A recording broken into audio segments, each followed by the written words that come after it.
ખેડામાં નનાદરા સમસ્ત સર્વ સમાજ સેવા સમિતિ દ્વારા ત્રીજા સમૂહ લગ્નનું સફળ આયોજન કરવામાં આવ્યું હતું। આ સમૂહ લગ્નમાં કુલ 10 નવયુગલો જોડાયા હતા। ત્યારે આ સમૂહ લગ્નમાં દીકરીઓને માત્ર ₹1 જ લગ્ન કરી આપવામાં આવે છે।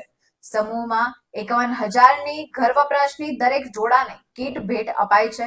ત્યારે નનાદરા સર્વ સમાજ સેવા સમિતિમાં હિન્દુ મુસ્લિમ ભેગા મળીને સમૂહ લગ્નનું સફળ આયોજન કરે છે। ઠાસરા તાલુકાના નનાદરામાં સમસ્ત સર્વ સમાજ સેવા સમિતિ દ્વારા દર વર્ષની જેમ ત્રીજા સફળ સમૂહ લગ્નનું આયોજન કરાયું હતું, જેમાં 10 નવયુગલો જોડાયા હતા। સાથે દંપતીઓને તિજોરી, પલંગ, ગાદલા, વાસણો સહિત કુલ ₹51,000ની કીટ અપાઈ હતી। આ કાર્યક્રમમાં મહેમાનોને જમવાની સુવિધા, પાર્કિંગ જેવી અન્ય બાબતોની વ્યવસ્થા પણ કરી આપવામાં આવી હતી।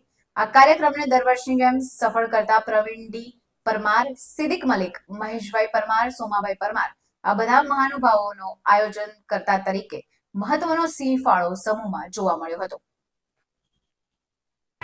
શું છે આજ રોજ અહીં સમૂહ રાખેલ છે તે વિશે શું કહેશો?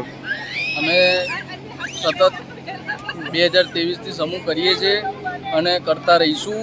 પ્લસ કે કોઈ બી મા બાપ વગરની છોકરી ₹1માં અમે પરણાવીએ છીએ, એ બદલ અમને ઉપરવાળો પણ આશીર્વાદ મળે અમને, અને છોકરીઓનો પણ અમે આશીર્વાદ આપે ને આવા અમને દાતાશ્રી અમુક મળે છે, એના લીધે અમે આ સમૂહ પાર પાડીએ છીએ।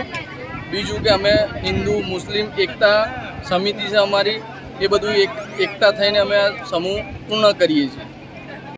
કેટલા વર્ષથી નનાદરામાં સમૂહની પ્રક્રિયા ચાલુ છે? 2023થી ચાલુ છે સમૂહ લગ્નની પ્રક્રિયા। અને શું શું આયોજન કરેલ છે? સમૂહ લગ્ન માટે અમે નવ દંપતીને તિજોરીથી માંડી ઠેઠ સ્ટીલના સ્ટીલ આપીએ, સામાન આપીએ છીએ। કેટલા યુગલો જોડાયા છે આમાં? અત્યારે હાલમાં 10 યુગલો જોડાયેલા છે। કેટલા વર્ષથી પ્રક્રિયા ચાલુ છે? 2023થી ચાલુ છે અને 2025માં 10 યુગલો છે। આગામી વર્ષમાં શું આયોજન કરવાની ઈચ્છા છે? આગામી વર્ષમાં એ સારું અને આંકી બી ઘણું સારું કરવાની પ્રતિક્રિયા ચાલુ છે।